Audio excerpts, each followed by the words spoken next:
Hello, this is Angela from North Carolina, and it's the day before Valentine's Day, and I am going to show you how to make a last-minute dessert. This is the perfect thing for people that have company coming over suddenly and you need a dessert. It is a crustless fudge pie. It makes its own crust.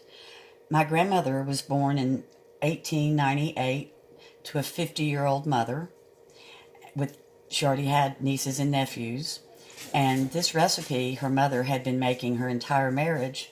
And her mother's original recipe card actually has the date of 1862 on it. And my recipe card I wrote in my grandmother's kitchen in 1971. And I've made it ever since.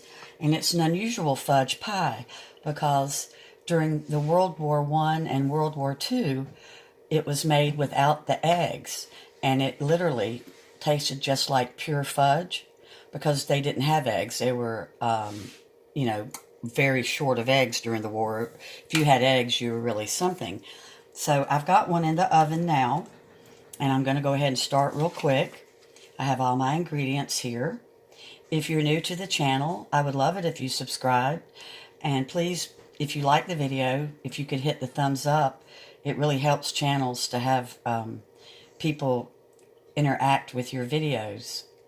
So I'm melting first 1 stick of butter, and this being an old pie recipe, it calls for margarine because way back then they thought margarine was all the rage and they thought it was like the bomb. They did not realize that they were better off with their churned butter, that margarine causes heart attacks. So as you can see, I'm using the pan I used to make the pie that's in the oven. I didn't wash it. That's why it's already got chocolate in it, as you can see. So I'm going to melt my butter.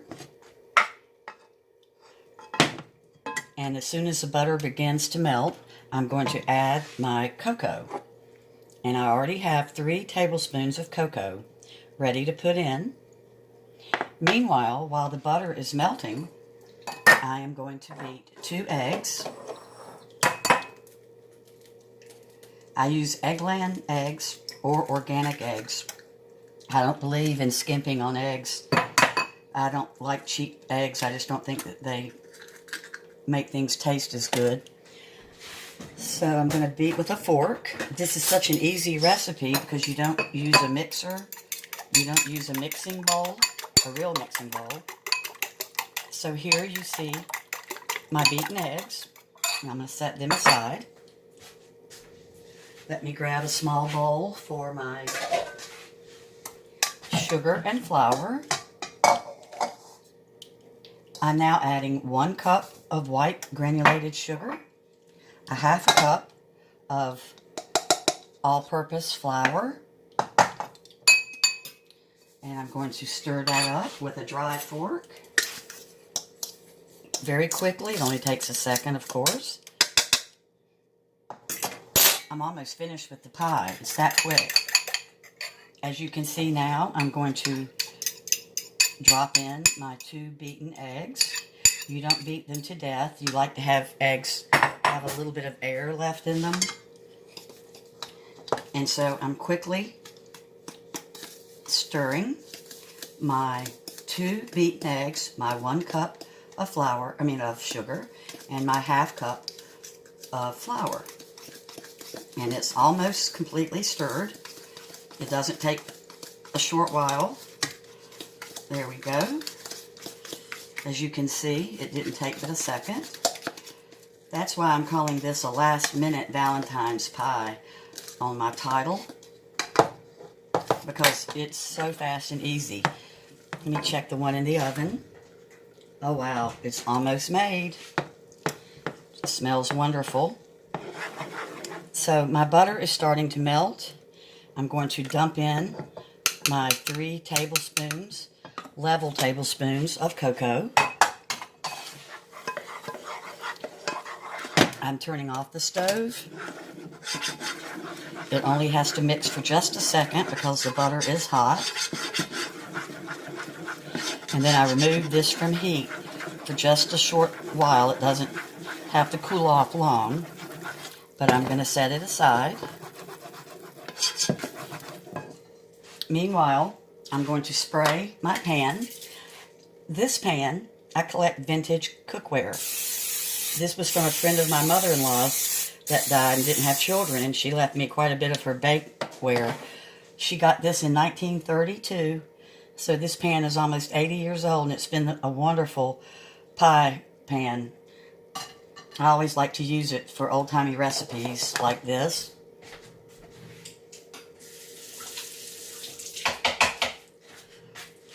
Okay, let me check my pie that's in the oven. 1 second. It smells heavenly, and out it comes. We're pretending like this is Good Morning America. You know how they make one dish and then they pull one out.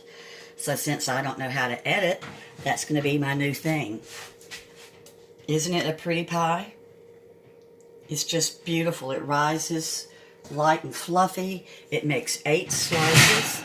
It's wonderful with vanilla ice cream, or you can put homemade whipped cream on top, or Cool Whip, whatever your family prefers. So now I've got my butter. Excuse me, I've got an ear infection and a sinus infection, so if I'm not making sense, forgive me. My cocoa has cooled just enough. It doesn't have to go in the refrigerator or anything. So I'm now adding it to the mixture of sugar, egg, and flour. If I don't drop the pan, which has been known to happen. It's very easy. My cleanup will take 2 minutes. The pie is now complete. My pan is clean. It just rolls out of the Calphalon pan. If you've never used Calphalon, I highly recommend it. It's wonderful cookware. I like copper for certain things, but for my everyday cooking, I love Calphalon. So now, I am just mixing my butter carefully with my cocoa and my melted butter. Excuse me, I was thinking while I stirred. I'm going to pour in a little bit of vanilla. It calls for a teaspoon. I'm not a measuring person, I just guess. But if you'd like to measure, it is 1 teaspoon. I can't make a cooking video without my dogs barking at you. I'm so sorry. Hey. Okay, so here we go. It's that quick. So if you are making a Valentine's dish for your loved one tomorrow and you haven't come up with a dessert yet, you can't go wrong with my grandmother's fudge pie. And I do urge you to try to make it sometime. I gotta lick this. With only the egg out of it. Make it without the egg, and you actually will think you're having the best fudge that you bought from a fudge shop. It's amazing. Of course, it doesn't rise.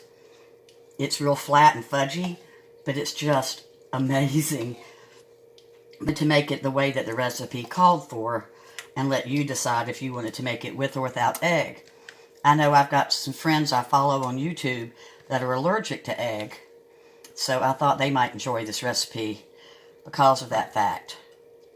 I sprayed my pie pan with Pam first. Actually, I use either olive oil or canola oil or coconut. I don't use the real Pam. And then I use a spatula because I don't like to let any of the good chocolate goo go to waste.